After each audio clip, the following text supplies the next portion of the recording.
Great Wednesday. Welcome to the Fully Human Connections podcast. I'm your host, King, and I'm joined by my co-host, Reggie. How you doing today, Reggie? Doing well, King. Always doing well when I speak with you on a Wednesday morning. So I'm good, glad to be here.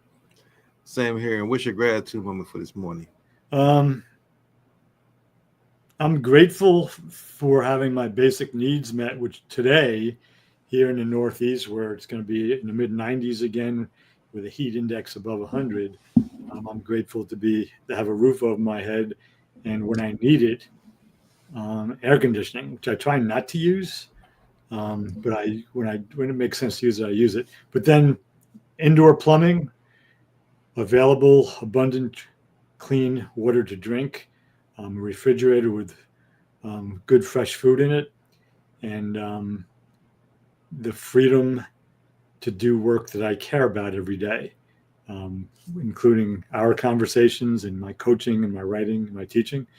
So I feel really, the biggest thing that's missing from my life is financial abundance. But that comes from teaching in Catholic schools and doing poetry in the schools for years, and and writing, you know, before I knew the books were going to make any money.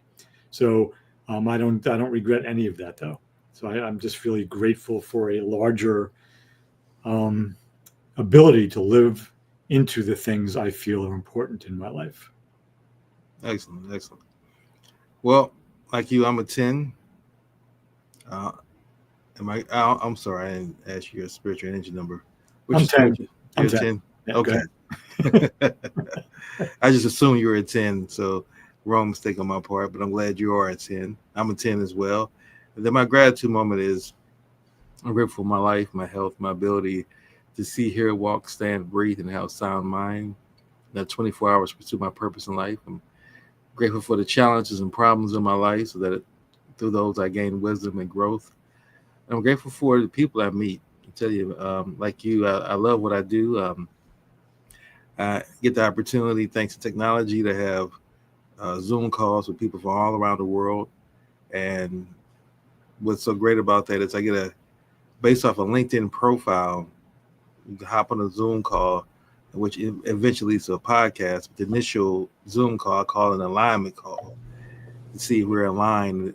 And are you, from my perspective, do I want to interview you on a podcast? Right. And then from their perspective, you see value sitting on my podcast for an hour. So, but like yesterday, I had a conversation with a woman from Switzerland, Mm. and it's just like just hearing different perspectives and interacting with different people who are not the same Americans. Like I know you've heard that joke before where they say a person who can speak multiple language or two languages is bilingual or multilingual. A person who can only speak one language is American. So and when you think about that, it's a joke, but you think about it in the context that a lot of most Americans outside of you and unfortunately a small few people that I know are caught up in the hype of believing one side or the other. Now, most of the people I deal with and talk to definitely are anti-MAGA, for sure. But it's just that the degree of which they're anti-MAGA, like they may have drunk the Kool-Aid of MSNBC completely. And again, it's a false comparison compared to two, but at the same time, they have their agenda. I understand that, but some folks don't understand it. They believe that everything that NBC says is for their best interest. So I say all that to say, I love what I do and the ability to talk to people around the world and get different perspectives. And all I got to do is just log on my computer. So that's a blessing, and I'm grateful for that. And then finally, I'm grateful for, again, the man that my mother and father really helped me become and values they instilled in me. And I see them now that they're both gone, but I really see what they've been able to instill in me and of them who I have in me. They're some of their qualities and their behaviors that I believe makes me a great person. So I'm grateful for recognizing that as well. Yeah. Amen. So with that being said, what's our topic for today? Yeah, it's kind of a broad topic. I want to just begin again in case there's somebody who comes across this podcast who's not familiar with it. Is we've been speaking for I'm going to just say exactly 3 years today. I've been saying almost 3 years for a couple of weeks now, but we've been speaking for 3 years around the topics in my 2022 book, Healing America's Narratives, the feminine, the masculine, our collective national shadow, which looks at the collective historical shadow, the denied parts of the United States of America. I'm not going to go into a review of all that entails, but we're pointing to aspects of that shadow as they play out in current events over the last 3 years, as we've been talking. More recently, we've been tying in how to be in civil conversation, how to be able to disagree and agree without being insulting or using labels and generalizations that go nowhere.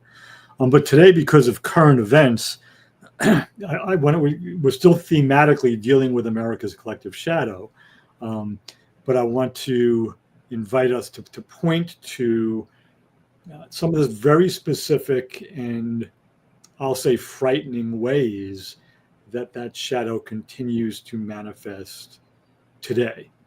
So just quick review in the last week. The United States has bombed Iran. The president of the United States has bragged that the mission was a success, even though early intelligence is inconclusive. The president of the United States continues to ignore the war in Ukraine, where Russia has invaded Ukraine. And in the United States, the president has mobilized the National Guard and the United States Marines in order to capture and deport undocumented immigrants, and in so doing have detained, sometimes physically injured, some folks who in fact were documented immigrants and or American citizens. So if we saw video of what's happening, especially in Los Angeles, but not only Los Angeles, if we saw a video that's being recorded in the last month or so in the United States, and we saw it 30 years ago, it could be transported back, we would think it was somewhere in Eastern Europe or some communist totalitarian state where uniformed people, now the agents are wearing masks. Some of them are in plain clothes with no identification on them, which we're told is legal for them to do. So American citizens, documented immigrants, and some undocumented immigrants are being attacked by men and women in masks and put into unmarked cars in the name of removing criminal immigrants from this country. So it's scary times. What's happening currently, because of the Israeli attacks on Iran and constant ongoing attacks on Palestinians in Gaza, they've killed upwards of 30 to 40,000 Palestinians, including most of those numbers are civilians. The war in Ukraine is not getting attention because we're not really supporting Ukraine as much as we could against a violent aggressor invading nation, which is Russia. And the bombing of Iran has also diverted the headlines and attention from these detaining and accosting U.S. citizens. So the president of the United States is bragging about he deserves the Nobel Peace Prize because he's stopping the war between Iran and Israel, which Israel began, in recent weeks. And he's talking about being the president of peace and how he deserves the Nobel Peace Prize. And he's causing anything but peace in his own country. So I just want to sit with that and then just say one more piece, and then we can kind of jump in. Since Vladimir Putin inserted himself as the permanent president of Russia, we can say that began around 2011, 2012. There have been no democratic elections. There have been elections, but they're make-believe elections. So He is not going to lose an election in Russia moving forward. And he has no domestic agenda in Russia. What he has is an international agenda where he tells the Russian people through Russian television that everything outside of Russia is bad and Russia is an innocent, good nation, despite his doing nothing domestically for jobs, healthcare, and the greater good of the Russian civilians. He's been doing that for going on 2 decades now. So there's no domestic policy, but there's this myth of Russia having always been this great nation, and anything wrong with Russia is caused by Jews, Americans, and Europeans. And that's what's broadcast on Russian television. What Donald Trump and his administration are doing in America right now is a lower level version of the same thing. America was great in past times. It can become great again as long as we get rid of immigrants, we get rid of liberals and the Democratic Party, basically, and we just do whatever Donald Trump decides to do. So there's no overarching strategy. He makes up his mind to just say whatever he needs to say in any given conversation because he wants to win every conversation he's in. Right? So there's a real parallel between Putin in Russia and Trump in the United States. They're not the same because Russia isn't even vaguely democratic. The United States has a chance to save democracy. But in the current time, the President of the United States has control of the Supreme Court, he has control of the Congress, and he has complete control, obviously, of the executive branch of the government.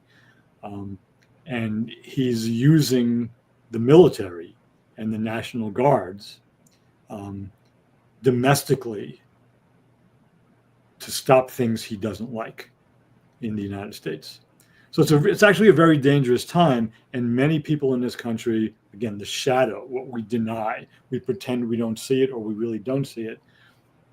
Many of these people see what he's doing as just, the debates as just the typical Republican versus Democratic debates. Okay, they disagree on the issues. And in fact, if you listen to historians and you read European history, the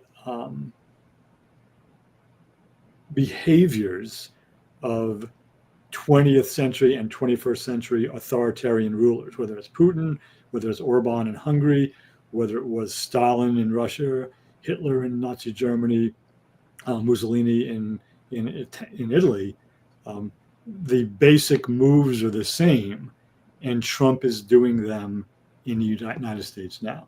So just to be clear, I didn't just say Trump is going to commit a Holocaust against American citizens. I didn't say that. That's not what I'm saying. I'm not going to say he's going to starve Americans as Stalin starved Ukrainians and other people in the Soviet Union. What I am saying is the strategies of trying to control the entire government, the judiciary and the legislative branches, trying to intimidate the media and to quash what universities and higher education can do, all of that is consistent with authoritarian, totalitarian history in any country that has dictators. And that's happening in America now. And it's been happening since 2016, with a break from 2020 to 2025, but it's happening now on steroids again. And many Americans make believe it's not happening. To their credit, millions of Americans do see it happening and are in the streets. Beyond the very important issues of equality, racial, gender, sexual orientation, of healthcare, which is important for all Americans, of wealth inequality, all of those issues which are essential to be addressed.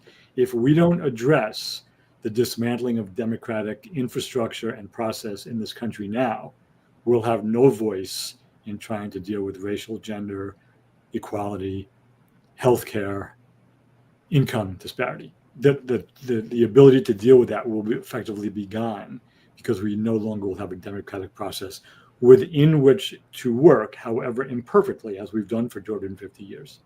That will be gone. And that's, to paraphrase what retired Supreme Court Justice David Souter said in 2012 when he spoke about civic ignorance. He said that's what we should worry about at night. Not that none of the other issues are important or even essential, but the loss of the democratic process within which to work with them is a real. It's already happening, and it's the essential place for our attention, I believe. So I'll stop there. I wish I could bring good news. Well, we started off with the good news. We're alive and we're in that gratitude moment and we're at a 10. So that's the good news. You know, now as I listen to you, and of course I'm familiar with what you're talking about in the news and a great topic to talk about, timely topic as well. You know, I see it from several different perspectives. Number one, again, to me, everything goes back to identity, and I'm really just I view things in these 6 pillars as far as how I look at everything right now. I call them the 6 mastery pillars that I framework from being fully human. And of course, I've adopted this framework from other things I've learned, 7 habits of highly effective people, 4 agreements, etc. But identity is the first one in me because I think that's key because everything comes through that our lens, our perspective, our actions comes from my identity. And for me, my identity has been being fully human. And so what that does for me is, and then my system engineering background, I'm able to really strip away from the biases, the cultural givens that you talked about before. I'm able to see things without saying, well, how's my side losing? How's my group missing out as a result of that? Which, if my identity was about my race, then that's what I would be. I would view everything in that context.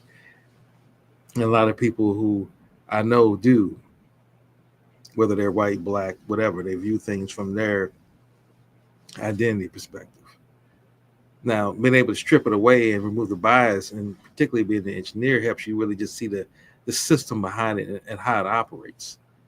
Like, for me, we look at the democratic system, you said, although not perfect, what was interesting for me is how easily it is to be able to be destroyed. I mean, all it took is one person to say, I'm just not going to play by the rules. And now, of course, it's not just that simple. What he did, the process of what he laid out first and foremost was, I'm going to build a movement and get people to rally around me so then I have my base so I can constantly keep getting elected. And I can, once my movement is built and people see me as their leader, then there's nothing I can do wrong in their eyes, and they will always support me. And then you tie in the money, which is the other extreme, which is, okay, now I'm going to go for the dollars and get those people behind me because that's where the power is. And if I got those people can constantly continue making money through me, then they won't overthrow me either because they will benefit. So as long as they're benefiting, they're the ones with the power. They're not going to overthrow me. That's fine. People who on the other end who see me as their leader are not going to overthrow me. So I can pretty much win the battles that I set forth, and that's what we see Trump's doing, changing these narratives constantly. You know, as you talk about using the war and attacking and bombing Iran as a way of getting media attention from what he's doing here in America. And what bothers me, I shouldn't say what bothers me, what I would find the question that is, why now? Like, why is this happening now? Because that's the biggest question I think never really gets discussed. Everybody's talking about what's happening, but now, why is now it happening to the degree that it's happening right now? And for my assessment of that is because, you know, back in the early 90s, the different scholars I was listening to we're always talking about there's going to be a time in 20, 30 years where America is no longer going to be a white majority country, and that it's going to shift to minorities actually being the dominant uh, here in America as far as the population, and they won't be whites for the first time. And so now we're here. We're at that space where that's really happening. And for me, that's what I see the biggest issue about immigration is about is getting non-whites out of this country. Because of course, blacks were never going to be more than 12 or 13% of the population, so we were never a threat from that context. But Hispanics or Latinos coming over here were, and they're going to continue to be. And so this is how it gets dealt with: is we got to kick them out of the country. Now, of course, Trump, follows a process, and you just look at the systematic process that he follows. Okay, I'll start with the criminals first, because most people won't fight against criminals or stand up for criminals. If people see criminals, if I get the immigrants who I identify as criminals out of the country by any means necessary, I get a little pushback from the liberals, but I won't get much pushback. And most people will tolerate some injustice, some overreach, some constitutional bending around that, or even constitutional uh, skipping, they'll tolerate that criminality. But then you see what's happening. He went for 3 or 4 people he thought were criminals, but now he only talk about criminals anymore. Now it's just illegal immigrants. And now he just shifted it smoothly and transitioned from criminals to illegal immigrants is now my target. Hmm. And most people didn't even catch that little shift. We're not even talking about criminality anymore. No one's talking about the gangs anymore. MS-13. That was the big thing around month 1 and 2 of the election. Now is illegal immigrants. Period. We got to get them out of the country.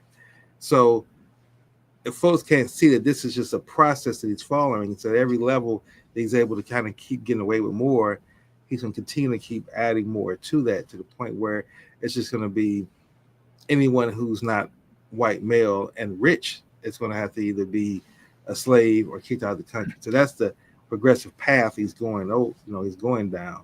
For folks who, when you're biased, you don't see that because you just see what I'm losing out on. But when you can look at the system and see how it's functioning and remove the bias from it, that's what you see. You see the process, the sequential process, the strategy he's actually implementing.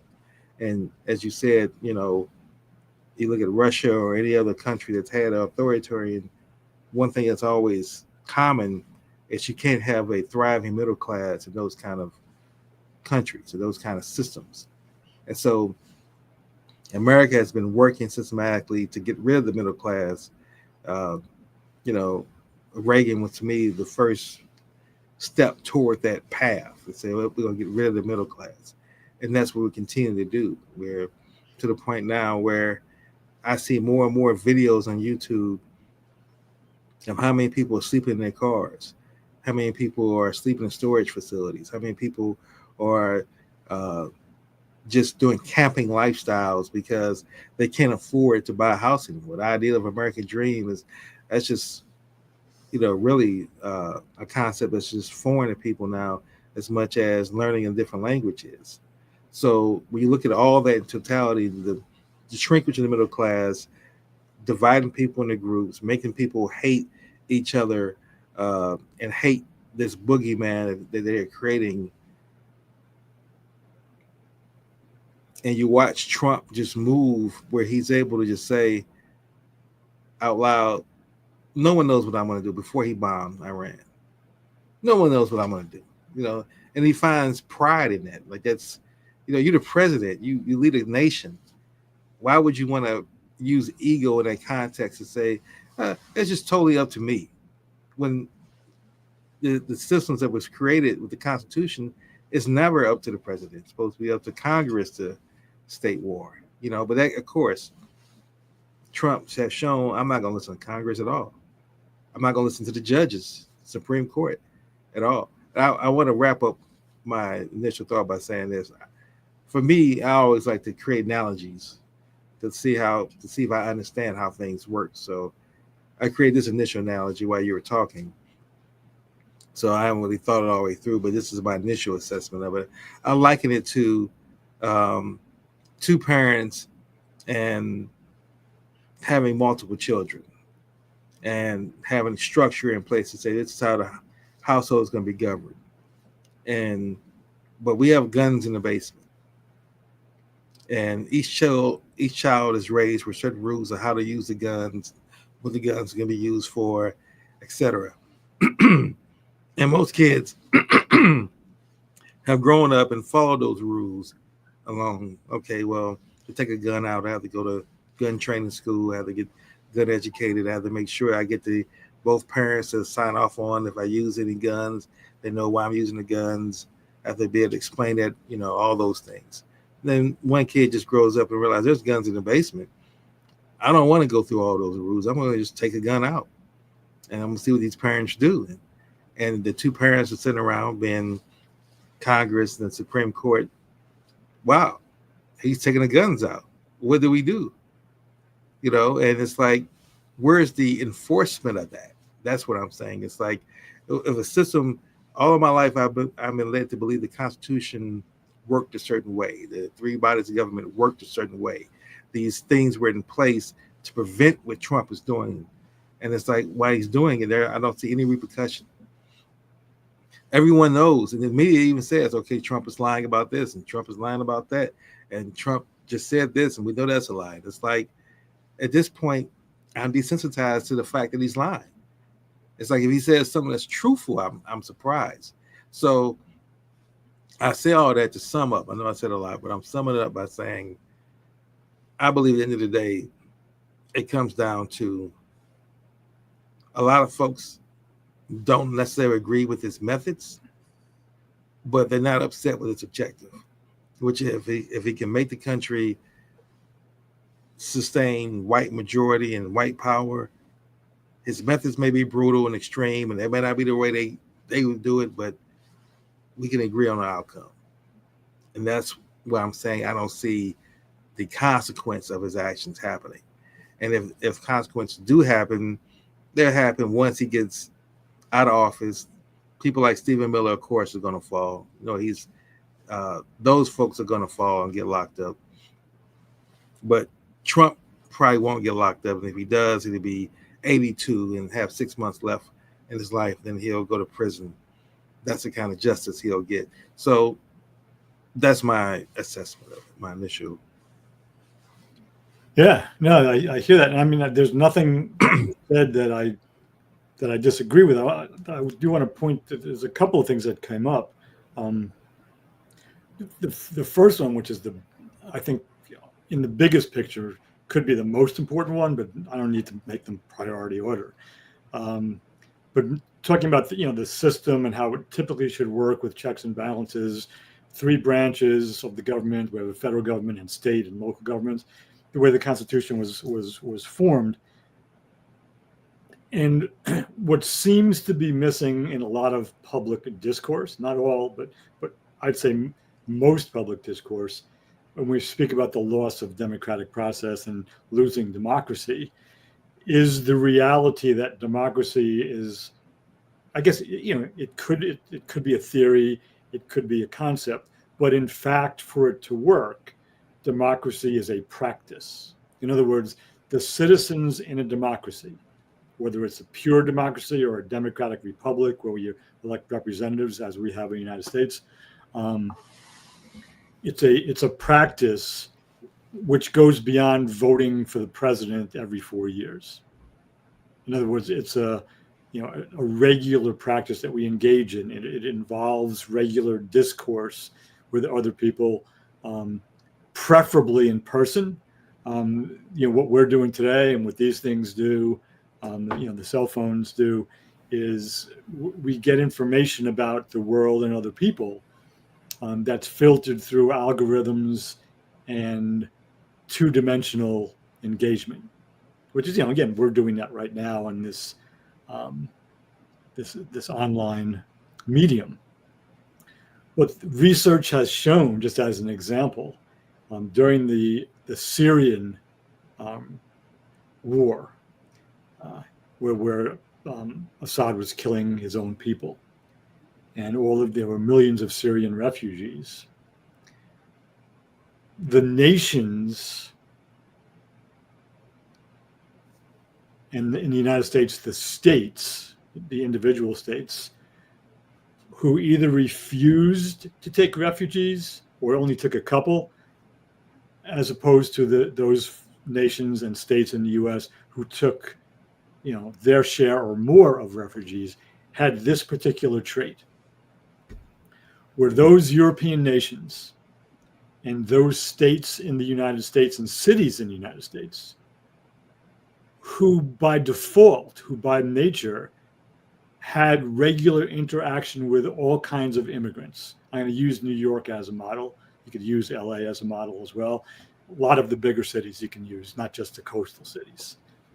But in those areas, including in European nations, where there was a diverse population and there were lots of different ethnicities on a daily basis,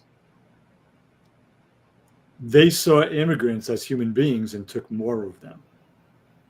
Those nations in Europe and those states in the United States who were more or less isolated. And one example was the state of Indiana with Mike Pence as its governor at the time. They didn't want to take any immigrants because they're primarily, the whole state, not every single part of it, was primarily, they didn't see anything but white people.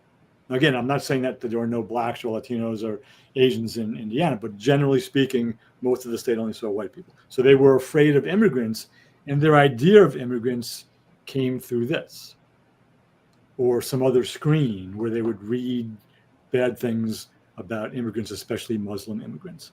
So getting back to the main point I want to make, democracy is a practice that is best practiced in person, as opposed to just through social media. That's one piece. Trump's primary mode of communication used to be Twitter and then X, and now it's his own social media account platform, Truth Social. And he communicates there as though he were in, middle elementary school, somewhere in 4th or 5th grade. Capital letters, exclamation points. I mean, I have up in front of me, which I'm not going to use right now because it's a waste of time, but some of his Truth Social posts leading up to the bombing of Iran, after the bombing of Iran, all the praise he got from different people and calling himself the peacemaking president. It's like a kid. It's like a little boy on his social media account.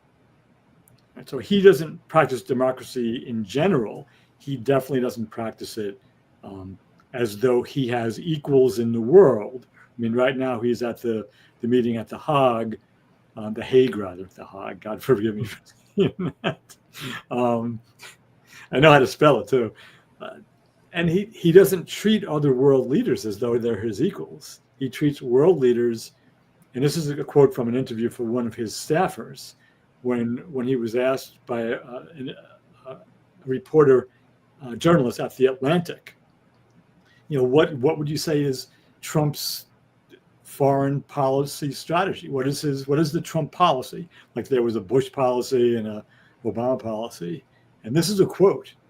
2 different staffers at 2 different times said Trump's policy is basically "Wear America, bitch," or "Wear America, bitches." Right. That's how they look at it. We're America. We can do whatever we want. You don't count. So that's the one piece. We have to practice democracy every day, every week on an ongoing basis. And generally speaking, we don't. The second piece I just want to say something really quickly about is the fear of the dominant, the majority whiteness in the United States, which is completely true. And number one, it only exists because of the group centrism we have. It's us versus them, which every fascist movement in history is grounded in identifying who the enemy is and who we are. And we have to operate us versus them. So first of all, I'm not saying it's fascist, but it has that in common with fascism. But just to do the basic math, let's say in 2030, for the first time, whiteness in America is, I'm going to make up a number, 48%. and all of the other skin pigmentations and ethnicities make up 52%. The 48% white people are still a majority unless they think that every Asian, every person that's black, every person that's brown thinks and acts the same and is going to like vote against whiteness or something like that. Some ridiculous mathematical equation that just simply doesn't work. It's getting back to what we've spoken about in the past of this idea of a white monolith or a black monolith, or if you're, you say Asian even. Right, you're talking about Vietnamese, somebody from Thailand, somebody from Japan, somebody from China. I mean, go down the list. So it's this whole misguided perspective, but it is grounded in something, to your point, that even though it seems to be whiteness, it's a belief that, and you said this, I'm just repeating it, that idea of a white Christian nation. And it's not as white or as Christian with all these immigrants coming in, even though the white people will still be a significant majority compared to any other particular ethnic group. Not even close, but they're still terrified of it. And that just comes from this us versus them, and this bastardization, I believe, in my reading of the founding documents. The founders were a bunch of white guys that owned land. That's just true. But they never said that the United States is designed as a white Christian nation. They weren't all Christians, by the way. They happened to be white and British.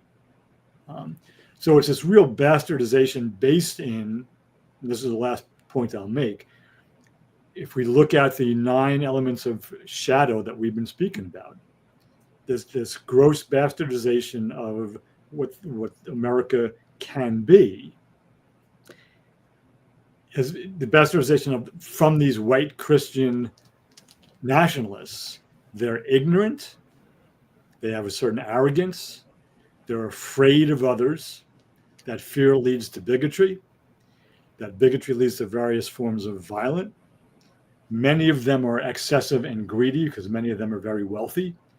Because of that, they bully immigrants and others who are not white, and that makes them completely untrustworthy. That's all 9 elements of the collective national shadow that we've been talking about. Trump embodies them in one man. But the white Christian nationalists who wrote Project 2025, which is the strategy that Trump is putting into place in his own erratic way, that embodies all of the traits of the national shadow of the United States, with no exceptions, 0 exceptions. And I've been saying this now since 2018 or so. The book came out in 2022, and nobody has refuted it yet. Now, I'm not saying I know there's people out there who disagree with me, but most of them don't take my classes or engage when I speak. Right. So, I know they're out there. So we have to, I think the underlying thing is we have to practice democracy, and we have to talk to each other, preferably in person. And we have to be able to talk to each other, as you and I have been speaking about in the last 6 months or so, in ways that are civil. And I don't have to agree with you, but I have to treat you as though you're a human being in conversation. So we disagree on our perspectives, but we respect each other's dignity. And that's completely missing from this administration. There is no respect for human dignity in the Trump administration. And that's what has been the case in every totalitarian, authoritarian regime, regardless of whether it was communist, whether it was fascist, whether it was Nazi. That trait has always been there. There's them out there that are not really human, and they're the cause of all the problems. They have to be deported or eliminated in some other way. With no exceptions, that's out there. And if I think as a 2nd-generation Italian American that, well, they're not coming for me, how do I know that? Not today, maybe, but when I go up to, the rally with my sign, which I keep in my car, and I sit and I stand and I have my what I believe on it. Um, does demanding human dignity and respect for it make me an enemy of the state? Um, yeah. So God bless the people who are going out into the street, small scale in little towns, big scale in the big cities, and keeping their voices um, heard, because it's not just not like a once every couple of months type thing. It has to be on a regular basis in various ways, in whatever any one of us can do, and we have to defend our democratic institutions. The institutions don't protect us, right? We have to defend them when non-democratic people take them over, which is what's happening right now. Absolutely. Well, I think this would be a great place. We're going to take a break for our sponsor, and I want to have my second take on the other side of that. So let's go to our sponsor break now. The playbook for growing a local business online is simple. Capture new leads, conversationally convert those leads into sales, turn those customers into positive reviews, and then reactivate those customers into repeat buyers. And that's exactly what our platform does. In order to consistently generate new leads, you first need to be found. The quickest way to get search engines like Google to put your business at the top of search results is by having a steady flow of positive reviews. With our platform, you can show up in search and stand apart from your local competition by easily collecting new customer reviews through text. But getting found is only the beginning. Most consumers choose the first business that responds to them. So unless you start conversations with potential customers almost instantly, they'll go somewhere else. That's why we make starting conversations with website visitors as easy as clicking a button, connecting you instantly through text message so the conversation doesn't end when they leave your website. And we bring all your leads, no matter where they come from, into a single conversation stream that supports text, email, video messaging, Google Business Chats, and even Facebook and Instagram DMs, so you can respond faster and more efficiently than ever.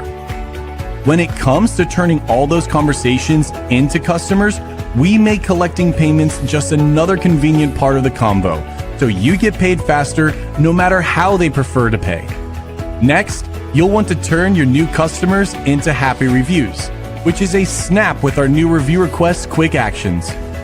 The more conversations and customers you generate, the easier it becomes to drive repeat business. We make reactivating contacts into customers as easy as, yup, you guessed it, the push of a button. With bulk actions, you can send out text and email campaigns to generate new sales whenever you have a new update, promotion, or story to tell. We make modern online marketing simple. Let's start growing your business today.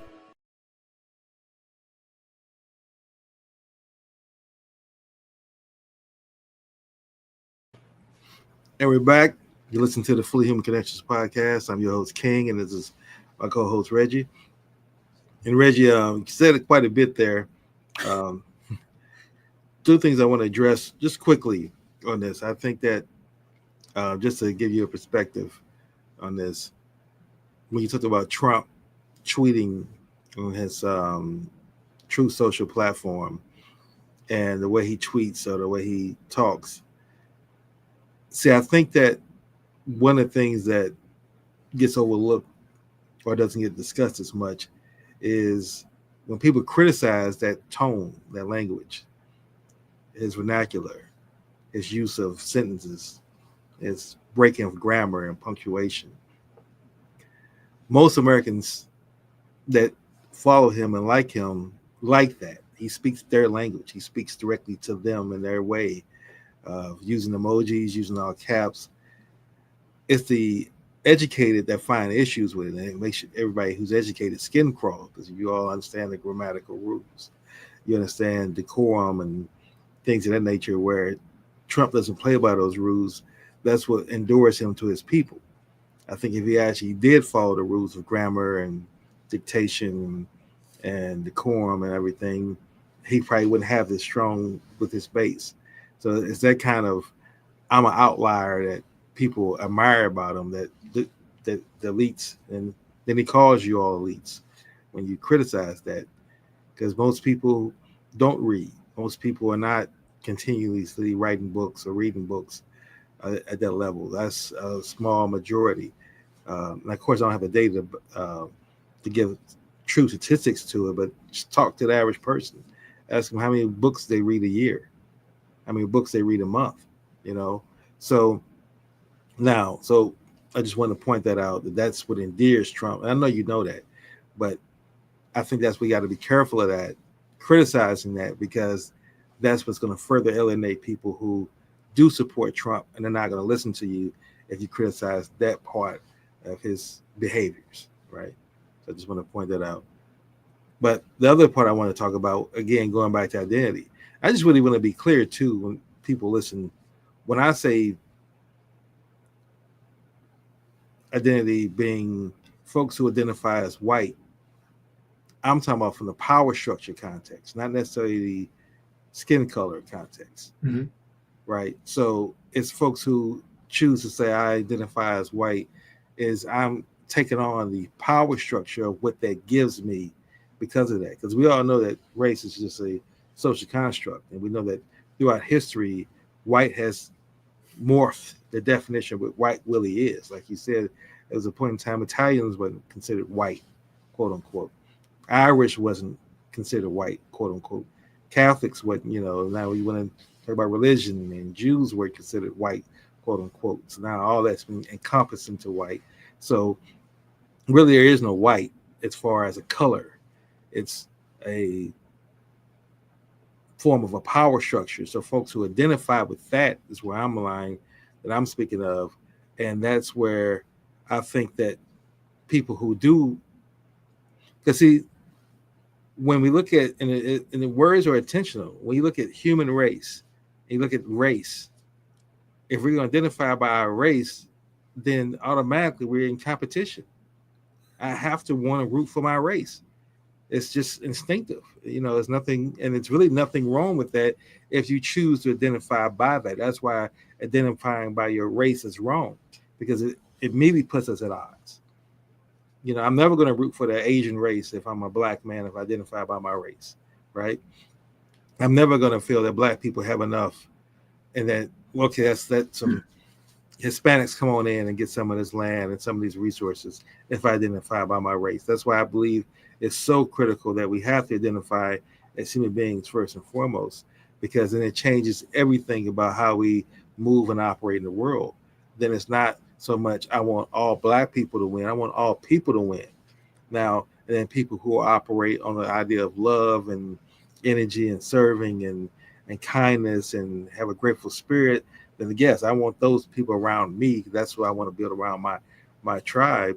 But I don't see those people or me, if I put myself in their group, as being better than anybody. It's just that's the people I choose to want to spend my time with. So again, now going back to the idea of white identity, which I think is, again, that's what's dangerous. And I think that's where we got to begin to really see. And I listen to what you're saying, and I agree with you that we got to protect democracy and make sure that the system of democracies don't fall, and that people uphold institutions as opposed to institutions holding down the people. I agree with you there, but I think the priority, though, is first we got to make sure that we get rid of the white identity as being the power structure, and the human identity as being what we identify with first, because that's where the systems need to be built around that type of thought process. And then we create laws and structures within that governing principle that's going to produce a different type of structure and different type of system. And so watching how, again, Trump just effortlessly, and I say effortlessly, moves through implementing his plan, and how the Republican parties, because of the white identity, are just saying, okay, we're going to just let you do it. Have at it. We're not even going to push back at you at all. You know, and we've never seen that throughout the history. And again, that's why I mentioned earlier, why now? like earlier throughout the decades that America has been alive or in existence, so to speak, there was not a need to have, or no party withstood for that. Because again, the whole thing was, we're not electing a king. We're not electing one person to rule. So yeah, it's in our best interest to collectively hold democracy down in these systems, because if you all one race is controlling everything, then we're not going to let one king just rule everything. But when now it's spread to other races want power, other races want in, other races want to have some control, then it behooves us, if we identify as white, to have a white king if we're going to have any king. And then folks believe, well, okay, once we correct that, then we can worry about getting rid of this king. But see, it's like once you create this, once he's created, he's not going anywhere. Because again, when I'm saying the person that's coming after Trump is going to be worse, because he's not going to come at it from the lower level. He's going to come at it from the elite educated level, and he's going to be much more respectable. Again, ID JD Vance. I mean, you can say what you want to say about it, but he's definitely articulate. He's not going to say he's stupid by any means, right?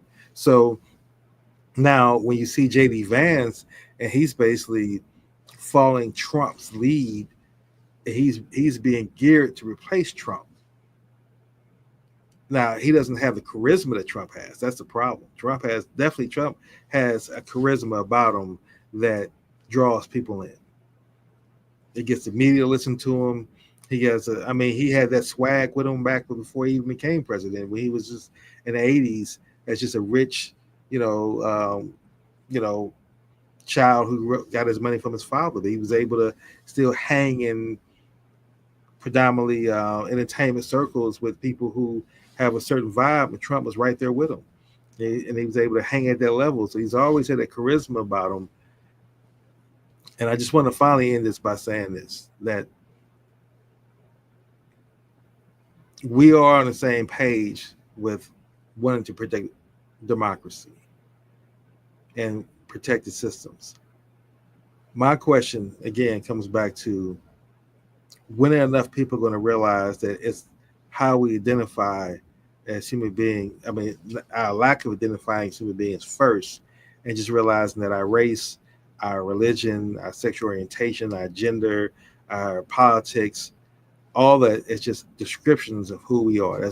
None of them define who we are, right? You're not born as a writer, an author, an athlete, football player, Catholic. You're not. Some people might argue religiously, yeah, you're born Catholic and you're born until you get,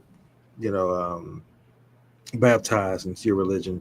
But my point I'm making is, that's what the conversations need to continue to be centered around. So people need to be brought back to, let's look at each other as human beings. Because as I said before, when I have these conversations with people around the world who I'm strangers with them, they're strangers with me. We're getting on a Zoom call. We're having to give each other 15 minutes with folks we don't even know. But when I mention the fact about being human, that now creates an alignment. It creates a conversation that always ends up going beyond 15 minutes. And we both feel much more fulfilled spiritually and our souls, and we feel better about the world because we're seeing these stereotypes that we thought, that you said before, that gets shown on our social media, get broken. That, wow, all Americans are not bad.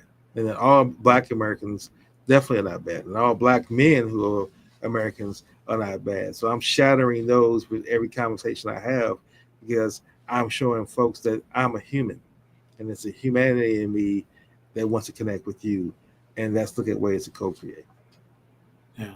I mean, just really quickly, I mean, what you're pointing to in terms of identity, and I was going to say this earlier, but you and I have been using developmental language for 3 years now, and the shorthand that's based on longitudinal studies, adult developmental research from a variety of researchers over the years, goes from, and this is part of the issue that we face, is we grow up through a healthy, as toddlers, a healthy me-centric view of the world.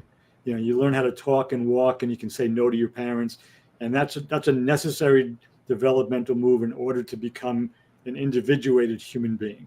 And then if we're healthy, we grow into an us-centric view, where we begin to identify with various groups. If we're lucky enough to be loved as our family of origin, maybe a religion, we learn we're an American citizen if we're in America, and many other groups, hundreds of groups maybe.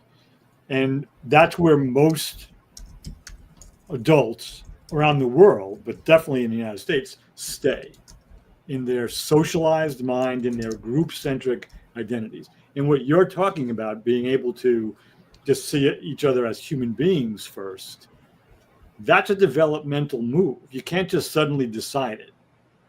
Like you have to have developed through and seen the limitations of your group centrism, and gradually that begins to disintegrate, and you grow to the place where what you're talking about, oh, yeah, the Iranians who are in the streets for some decades protesting against the religious rulers, human beings who want something different. The Israelis who were killed on October 7th, the Palestinian civilians who are still being killed, the people in Ukraine, they're all human beings. And getting to that point, because we're conditioned to be me and then us, and the center of gravity, whether you're in a communist state or a democratic state, in 2025 on this planet is group centrism. That's the center of gravity. Now, it has different content depending on what country you're sitting in, but it's group centric. And so we have to, getting people to be healthy from childhood forward, the earliest education, the earliest time that they're being held, that an infant is held by the mother or the mother figure and the father, and how they are acculturated and then educated. The more they hear about the reality of different colors and maybe different eye shapes and different languages, but also the larger reality of all of these people are human beings, the earlier they hear that and the more it's reinforced, the more likely they are and more quickly they are to develop into a human-centric perspective. But now we're locked into, around the world, this us-centrism, and a number of people that you and I know, and people that we know who know others, even though it's easy to get into conversations with people who do have a human-centric perspective, we're still a significant minority on the planet and in this country. And that's where the work really is. That's why it makes it's important to be civil when you disagree, to ask good questions, to honor people you disagree with, and don't waste your time with people that are just flinging insults and being mean-spirited. You're not going to. That may not be a conversation worth having. But that's a developmental move, which is essential, I would argue, to the survival of humans on the planet, much less to democracy. So that was me bringing the developmental piece back in, because we've kind of let that slide for a few weeks, I think. Well, I agree with you. That's developmental 100%. But I shouldn't say but, I should say and. We just need to start teaching our children that going forward. See, that's what we need to start instilling in our children, that type of thinking, that type of structure, so the next generations can go forth. The Native Americans have this 7 generations rule, right, where, all your actions that you think of, everything that you do should always be looked at from the lens of how is this going to impact 7 generations down the road. And see, most people just adopted that as a framework. You wouldn't do 99% of things that you do, right? Because most people do things for the moment, for the right now, for how it feels in an instant. But we've reached the top of the hour. You want to go ahead and I didn't mean to go down the rant. I did. I just really wanted to add my little piece on that, but then say, because you were kind of almost summing up and giving your steps. So you want to continue on that path, give us our path forward. Yeah, I mean, it's many of these paths forward are different takes on the same general idea, that if we really want to be a free people, we could talk about freedom in another time, in a democratic system, we have to be self-reflective. We have to see each other as people. And so the self-reflective piece that I would offer to anybody who's listening is when you are in conversation with another human being, whatever the nature of the conversation is, it doesn't have to be about politics or religion, just, about something at work, or when you are in conversation with yourself, with that voice inside of your head. And if you think that there's not a voice inside of your head, the voice that's telling you that is the voice I'm talking about. Everybody has that. Ask yourself, am I engaging this from a specific group perspective, from my socialized mind, or am I really engaging this other person or myself as though I'm a fully human being, regardless of ethnicity, sexual orientation, gender, religion, political affiliation, all of that stuff? Do I really recognize my own humanity and the dignity that comes with that, and the humanity and dignity of this other person with whom I'm interacting? That's a practice. It's not something you do today at dinner and then forget about it. That's a practice. Oh yeah, this person who's pissing me off on the grocery line. Take a breath. Oh, human being. Maybe she's taking care of her dying mother at home and she just got out of the house for a minute to get some basic groceries and she's completely stressed. And does she deserve judgment or compassion? Because there are very few actions people take that aren't motivated by something very specific. I'm not saying every action is okay, but every action has an underlying motivator. So catch myself making this judgment. What's up with her? She's delaying the line. Oh, her mother is dying. Maybe I should help her carry her groceries out to the car. Whole different take. So that reflection, seeing this person as human. Absolutely. Well, gratitude for that. I agree 100%. I know, speaking just quickly from my perspective, following that advice has led me to just really having great conversations with people, which leads to me to having continued in my great day, as opposed to having arguments with people and fighting with people and then in the day where we're really fighting about. Yep. How important is it? So as we wrap up our show, we all like to end our show with giving an example of someone who we believe has either continuously exhibiting the fully human characteristics. Again, this is not people who are perfect, just people who tend to live and behave as fully human, identify as fully human, either from the past or from the present. I'll go first and say that my person I want to lift up right now and give them their flowers is a person that he'll be controversial, so I'm sure some people who will listen to this podcast who won't agree with me and won't like it, and that's fine. But from my perspective, he fits my 6 pillars, and that's what I use, and that's why I create this framework to help me lock in and say this is why I see this person as being fully human and someone who I admire and someone who I study as a way of exhibiting and hope to have qualities of my life similar to theirs. And that is Che Guevara. Mm-hmm. And Che Guevara was a revolutionary leader that was a big part of the Cuban Revolution. And the things I evaluate him on in these 6 pillars are, again, his identity. Guevara's identity evolved from medical student to revolutionary, shaped by witnessing poverty and injustice in Latin America. I mean, he, which is a great movie for folks who haven't seen it, The Motorcycle Diaries, where him and a friend decided to ride motorcycles all across South America. And that changed him as a person. And again, that goes to my 2nd pillar, which is a growth mindset, for him to drive around, even though he's a medical student, he could have an ego. I already know enough. I'm better than all these people that I'm meeting. I'm educated. He's from an educated family. But no, he went there and drove and learned, and that helped shape him to become a person he was. So growth mindset is very important, understanding how to continue to evolve. Number 3, having a higher purpose and serving is my 3rd pillar. Guevara's driving force was serving the oppressed, aiming for global social justice and liberation from imperialism. Pillar number 4 is having a grateful spirit.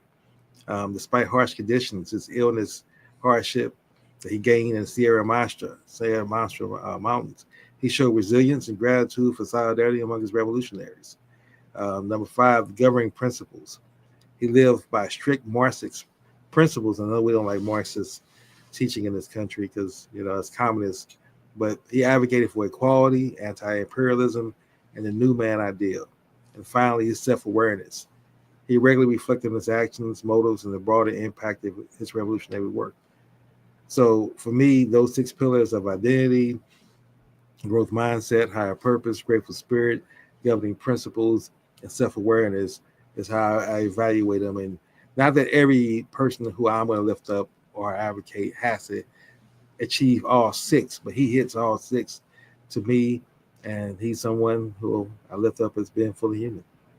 Yeah, beautiful.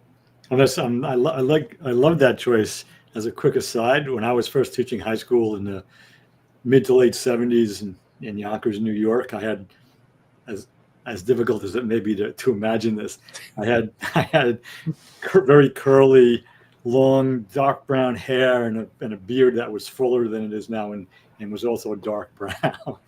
And the kids would variously call me Jesus Christ, Al Pacino, specifically in the movie Serpico,